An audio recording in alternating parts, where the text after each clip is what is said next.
అందరికీ నమస్కారం. మా వెదగిరి ఛానల్లో ఈ రోజు నుంచి నేను కొంచెం జిఎస్టీ లా గురించి మాట్లాడదాం అనుకున్నాను. ఎందుకంటే బిజినెస్ పీపుల్కి, చిన్న చిన్న బిజినెస్ వ్యాపారాలు చేసుకునే వాళ్ళకి ఇది ఉపయోగపడుతుంది. అయితే మనం ఒక వ్యాపారం మొదలు పెట్టాలంటే కొన్ని ఆరంభ దశలోనే తీసుకోవాల్సినటువంటి లైసెన్సెస్ లేదా రిజిస్ట్రేషన్స్ ఉంటాయి. వాటిల్లో GST 1, 2, shops and establishment registration etcetera ఇలాంటివి. అలా in addition to these 2 minimum requirements, operations licences కొన్ని ఉంటాయండి.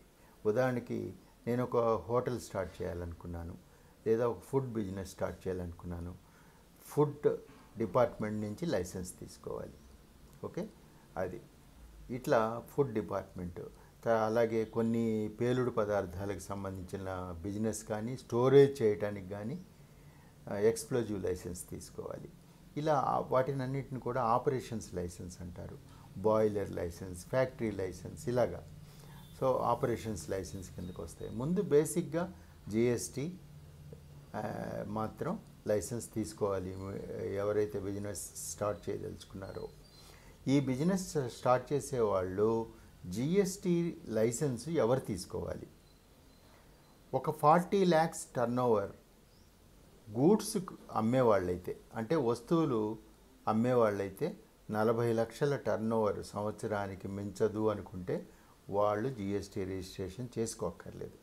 అలాగే సర్వీస్ చేసేవాళ్ళు 20 లక్షల రూపాయలకు మించి టర్నోవర్ లేకపోతే వాళ్ళు కూడా జిఎస్టీ రిజిస్ట్రేషన్ చేసుకోక్కర్లేదు. అయితే ఇక్కడ 40 lakhs ఏ గూడ్స్ అండి? ఇవన్నీ కాదు. ఎగ్జెంప్టెడ్ గూడ్స్ ఉన్నాయి మా దాంట్లో కొన్ని, ఇవన్నీ కాదండి. అగ్రిగేట్ టర్నోవర్ అని రాసింది అక్కడ, ఎక్కడ యాక్ట్లో. అగ్రిగేట్ టర్నోవర్ అంటే అన్ని రకాల టర్నోవర్స్ కలిపి 40 లక్షలకి మించకపోతే మనం GST registration చేసుకోక్కర్లేదు.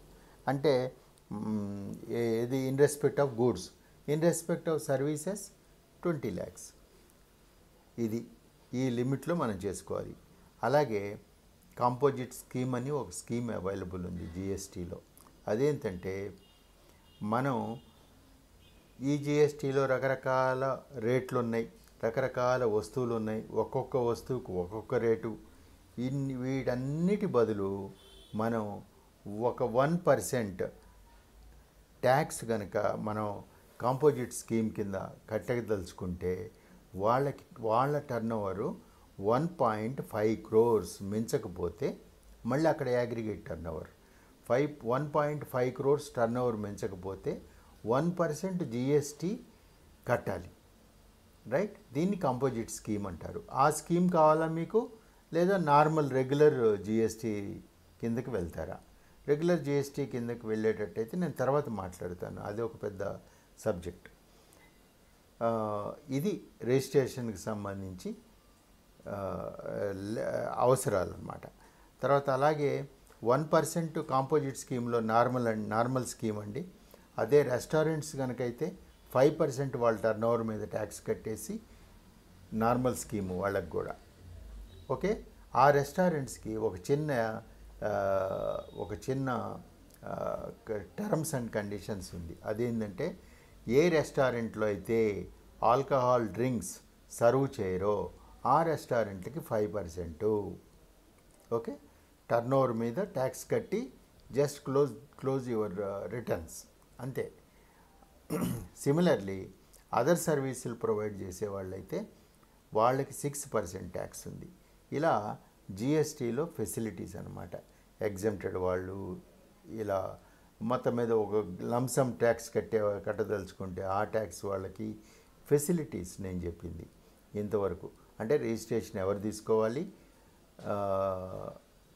Registration exemption 40 lakhs goods అన్నాను, 20 lakhs సర్వీసెస్ అన్నాను, అగ్రిగేట్ టర్నోవర్. ఈ కాంపోజిట్ స్కీమ్లో ఉన్నవాళ్ళు మటుకు రిజిస్ట్రేషన్ తీసుకోవాలండి. ఎందుకని? 40 lakhs 20 lakhs ఫార్ములా ఏదైతే ఉందో అది అసలు ట్యాక్సే కట్టక్కర్లేదు, 1% కూడా కట్టక్కర్లేదు వాళ్ళకది. సో 1.5 crore టర్న్ ఓవర్ మించుతుంది అనుకుంటే నార్మల్ స్కీమ్లోకి వచ్చేస్తాం. మళ్ళీ నార్మల్ స్కీము అవన్నీ సపరేట్గా మాట్లాడదాం. ఇదండి జిఎస్టీ రిజిస్ట్రేషన్ ఎవరు చేసుకోవాలి, ఎలా చేసుకోవాలి అనేది నెక్స్ట్ వీడియోలో చెప్తాను. Thank you very much for listening. ఈ వీడియో నచ్చితే మీకు లైక్ చేయండి, సబ్స్క్రైబ్ చేయండి. ఇంకా మీ జిఎస్టీ అనుమానాలు ఉంటే కింద నాకు మెసేజ్ పెట్టండి. అలాగే నా మెయిల్ ఐడికి మీరు మెయిల్ చేస్తే మీకు ఏదైనా సర్వీసెస్ కావాలంటే ప్రొవైడ్ చేస్తాం. ఒక లాయర్గా మీకు సర్వీసెస్ ప్రొవైడ్ చేయగలం. Thank you.